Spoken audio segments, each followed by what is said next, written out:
Game week 34 proved to be a pretty epic game week for those managers that activated their free hit. I had a decent enough game week, and we're going to cover that in today's video alongside my game week 35 transfer plans, and also a bit of an update on these upcoming double and blank game weeks, as we look like we could have had a bit of a change in the schedule. So as always, if you look forward to today's video, make sure you drop a like, and of course hit that subscribe button for daily fantasy content. Enough waffling, let's get into today's video. So first up, a quick review on how I got on in game week 34, because my game week is officially over. We do have, of course, the Nottingham Forest game on Thursday night, which will naturally give me a bit of a worse rank than current, but of course we are going to reflect on what has happened right now. So I activated my free hit and got 88 points, which I am absolutely delighted with. I'm seeing some ridiculous scores, to say the least, around the 103 point mark. For anybody that got that, unbelievable work. Let me know in the comment section how many points you scored on your free hit. But 88 points for my team, I'm delighted with. I'll just quickly cover it off right now. Pope with the 6-pointer, Cucurella with the 6-pointer. Now, I'm going to be honest with you. I'm going to be very honest, and don't be bringing out the violins. Nobody has to feel sorry for me, but I was not locked on those two at all. I spoke about this on the Friday video. I was going away on my wedding anniversary to London, so I wasn't around in the morning that much. I had my team locked in. I'm going to put my team up on here, and as you can see, if this team was going to go ahead, it would have been unbelievable. And again, I know you might not believe me, but I did change Robinson to Sessegnon because a lot of people were talking about how Sessegnon was going to start based on the predictors. So Robinson was Sessegnon, and as you can see, I had Jose Sa and Trippier in my team. Logged online in the morning on my travels to London to find out that a lot of people were selecting Nick Pope. I didn't look into it. I thought that Trippier might actually have been a rotation risk based on the predictors, and I changed it to Pope and Cucurella. And this is just a lesson, an absolute lesson to stick with your own gut and your own decision making. I should have gone into detail, but unfortunately I just went and jumped on what I thought was the trend, and that was Pope and Cucurella. I didn't actually do any research on why that was going in that direction. Lesson learnt. I should have stuck with my gut. It is what it is. So Sessegnon with the 11-pointer and Nori with the 11-pointer. Just unbelievable swings in FPL here. Sessegnon was on for a 2-pointer, scores last minute, and gets 9 additional points for that overall 11-pointer. Ridiculous. And of course, Nori, we always knew was going to be a fantastic pick regardless. In terms of the midfielders, obviously the one splitting the community was going to be Cole Palmer. And again, another blank with that 3-pointer. And that really felt like the game week where we could have had that swan song score for Palmer, but it just didn't come to fruition, and he wasn't really hugely involved once again. So I'm fine not to own Cole Palmer for the rest of the season. Jacob Murphy with the 6-pointer. That for me changed from Barnes to Murphy on Friday when we had a little bit of conversation about how I felt Gordon is going to steal minutes on that left-hand side from Barnes as opposed to Murphy. Ended up being they both pretty much played similar minutes, and they both were at risk regardless. Diaz with that goal, fantastic. And of course, Mo Salah with his goal finally. And the front three. Isak with the 6-pointer. Cunha with the 15-pointer. We spoke about the concerns of Strand Larsen versus Cunha, and maybe Bellegarde taking minutes away from Cunha. But again, we spoke about how Cunha just needs 30 minutes, and he is the main guy. Thankfully, we got 90 in this ridiculous haul. And again, what I spoke about in my previous team, I was not bullish at all on Raul Jimenez, but the FOMO hit me. I'm going to be honest with you. In that morning, I decided to shift it and change Raul Jimenez from Mbeumo, and that probably is going to bite me. So again, another reason to stick with your gut. I felt Fulham were good, but I didn't really love the Raul Jimenez pick, with him not really being involved for a few months now in this Fulham team from both a starting perspective and a goal scoring perspective. So lesson learnt for hopefully the rest of this season and for next season. But 88 points, cannot be complaining, even though I have a little bit. Let me know how you got on in the comment section. Let's take a look now at game week 35. So now we're in the business end of the season. I think the fixtures are just so important to focus on for when we are making our transfers. And the other huge thing that we need to remember is not only the fixture difficulty, but also the motivation formation that each team has. And I'm just going to quickly highlight that for those teams that I think are really important to consider. Now, those teams that have kind of left blank, there still is definitely a case to say there is motivation for those teams. Wolves with Vitor Pereira are trying to finish the season strong.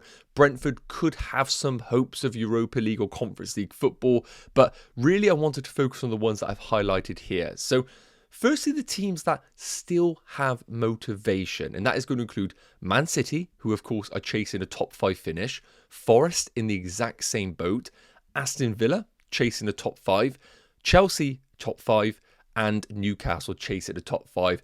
Again, the teams outside of that do have hopes of the likes of a Conference League, but I really want to focus on those teams that are chasing Champions League spots and of course the Europa League as well. Now, on the flip side, there are teams that I would argue are a little less motivated for their Premier League fixtures. So Spurs with the Europa League is massively going to impact game week 35 and game week 36. Same is going to apply to Man United, and it's worth noting, I think same is going to apply to Arsenal with the Champions League. They play PSG midweek, then they play Bournemouth, then they play PSG in the second leg, followed by Liverpool. So those three teams who have Europa and Champions League football, I think are teams that we can actually necessarily target as opposed to buy from. Maybe not so Arsenal. Then, of course, we've got Liverpool, which is a really difficult one to understand because they have now been crowned Premier League champions, which is fantastic. They are the best team in the league. But could we then argue that the motivation for the final 4 games could actually be a little bit hindered?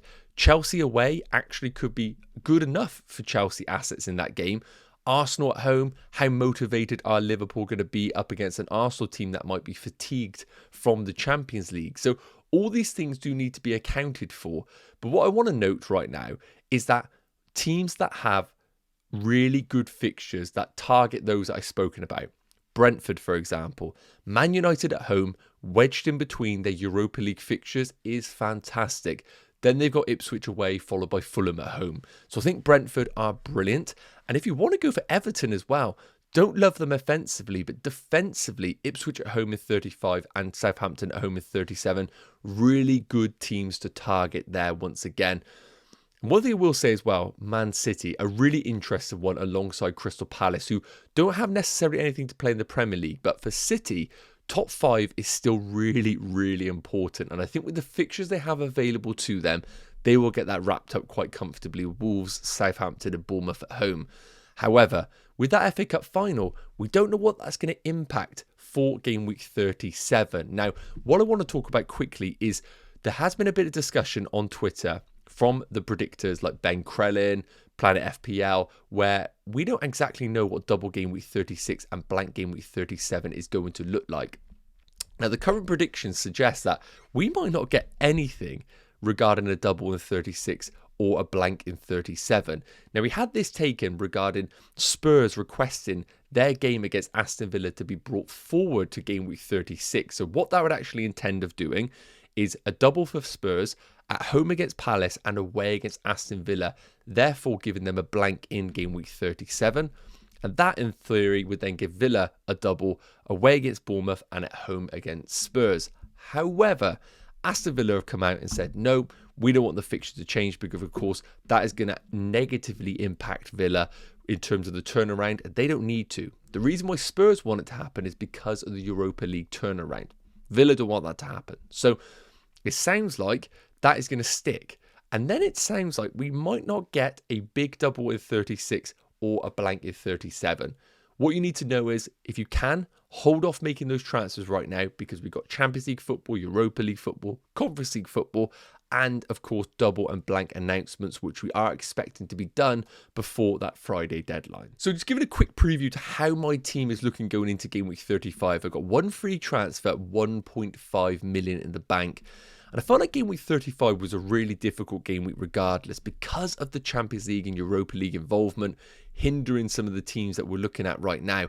I didn't really want to make a transfer. The plan was to roll it and get myself to game week 36 and prepare my team for, of course, what could happen with the doubles. And again, as I mentioned, really do hold off making any sort of transfers right now. If you make a transfer now, and then we get an announcement on Wednesday that there's a double that we didn't anticipate, that transfer that you made might actually become a little bit redundant. So looking at my side right now, the players that I look at for game week 35 and say to myself, I need to sell you, don't necessarily stand out too much.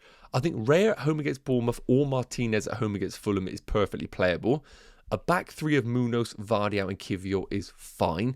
Bournemouth haven't been their scintillating selves over the last few months, and I always back Arsenal, regardless of them having the PSG involvement, to be good and competent defensively. In terms of my midfielders, I think it's fine. However, I am concerned of Bukayo Saka. He's been managed. If he plays 90 minutes against PSG, I would then question his involvement against Bournemouth now that Arsenal have basically locked up second place in Premier League. And then, of course, Mo Salah away against Chelsea after winning the Premier League. Could there be a little bit of a hangover after winning that Premier League from a footballing perspective, not from an alcoholic perspective? And then up front, we got Mateta, Isak and Marmoush. Not concerned about the forward line. Mateta was fantastic in that FA Cup semi-final. And yes, there have been concerns about him, but I think he's still the main man in that team up front. And Sarr was incredible on that semi-final, so I'm hoping he could bring that into that Forest game. So all in all, when I look at my team, players that I actually think are worth selling are going to include Bukayo Saka, but of course I need to wait for that PSG game, and Savinho. Now I think the fixtures are brilliant for Man City, and if he can play 90 minutes throughout, I think he's a great pick. But with it being a Friday deadline, I think the only way that I would look to sell Savinho is if I deemed Saka a hold, but felt like Savinho was hindering my team long term. But realistically, I think Saka is a make-way player. So I want to quickly touch on some players that I'm considering selling him for. So as I mentioned, Saka being sold in game week 35 is absolutely on my agenda. Now, if we get 30 minutes of Saka against Bournemouth, I probably would argue you don't need to sell him. But I feel like there are a few players that absolutely are on my radar, and game week 35 kind of is the entry point. And that is going to be Mbeumo and Jarrod Bowen. Now, I spoke about these in game week 33, bringing them in as part of a single game week transfer as opposed to a double. And I really was bullish on this, and I'm disappointed I didn't stick to my gut. This is the current theme of this video, as you can tell. I went for Saka because of the double game week, a little bit scared of those minutes, and unfortunately it did happen. The minutes weren't great, and really I could have bought Mbeumo and not had this problem, but we can't live in the past. Now, as I've spoken about, Saka is great, but with him playing PSG this midweek, then Bournemouth, and then PSG second leg, followed by Liverpool away, and then if they do progress to the Champions League final, what are those final games really going to look like for Arsenal, where they're going to wrap all their players in cotton wool as they've basically secured a top 5 finish? Well, they have. So what is the reason for them to have any motivation to finish the season strong apart from rhythm going up into that Champions League final? They have such a core part of their squad that they can't afford to lose out on. So I am worried about that. Whereas, as I've spoken about, Brentford and West Ham just have the perfect storm of fixtures. West Ham play Spurs in between the Europa League games, and then they play Man United 3 days after their second leg. So I think the next two for West Ham are fantastic. And then they finish the season at home against Forest, tricky, who will be chasing top 5, and then away against Ipswich. So I think the fixtures are good. The problem with West Ham is they're just not scoring enough goals right now. That's a pro and a con. It's a pro because if they do score goals, we kind of know Bowen is going to be involved in it. The problem is they don't score a lot of goals, and I want a player that is going to have a huge upside. Cue Bryan Mbeumo. And I really do think this is the guy. Man United at home, wedged in between the Europa League games. Then they got Ipswich away in game week 36, who just concede goals.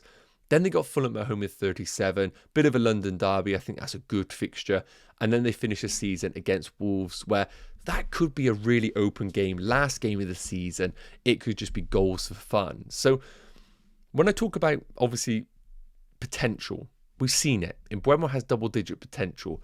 Brentford score goals. They create big chances. And Man United allow big chances, especially in between these fixtures. So with that all said, when I look at these fixtures coming up, would I rather have Mbeumo against a fatigued Man United and then Ipswich, or would I rather have Saka against Bournemouth and Liverpool away? It's very clear. The answer is Mbeumo, and I don't want to be looking back at this and saying to myself, why didn't I make that move? I want to get Saka to Mbeumo done once the Europa League fixtures and Champions League fixtures have finished. So taking a quick look at my Game Week 35 team with that intended transfer and a little bit beyond that, just to see how the team would roll out. This is it, but I would obviously, as I discussed, be looking to sell Saka, which is absolutely the plan, and to bring in Bryan Mbeumo there, which would also give me 3.9 million in the bank. And in terms of captaincy, I would not be against at all putting the captain on Bryan Mbeumo. That is definitely a consideration because I think this game week is massively up for grabs. Usually Salah away against Chelsea is brilliant, but I do think with Liverpool winning the league, there could be a little bit of rotation, just giving players certain minutes and lack of motivation at times, whereas Chelsea have all the motivation for a top 5 finish. And I also do think now the return of Lavia is going to make Chelsea a bit more solid defensively. The inversion of Caicedo from right back won't happen every game week, but I think the options are now available to Enzo Maresca to really just lock down a game if he requires it. It's just keeping those players fit and available. So I'm pretty confident Game Week 35 is going to look like this, and I'll be happy with it. Of course, we need to keep up with the midweek football. Now, going into Game Week 36, I would love to sit here right now and say to you, this is going to be my team, but so much can happen. When you look at this right now, you would say, Palace away against Spurs, not amazing, but I would say to you, playing Spurs a few days after the Europa League is going to be incredible for Crystal Palace. So I actually think that's a great fixture, and I think Palace have all of the players and tool sets available to hurt Spurs in those areas. So I think that's fantastic.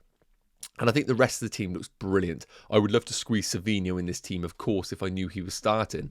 The big issue is that I discussed, anything can happen. We could get an announcement that the Premier League actually accept Spurs' request to bring the game forward to game week 36.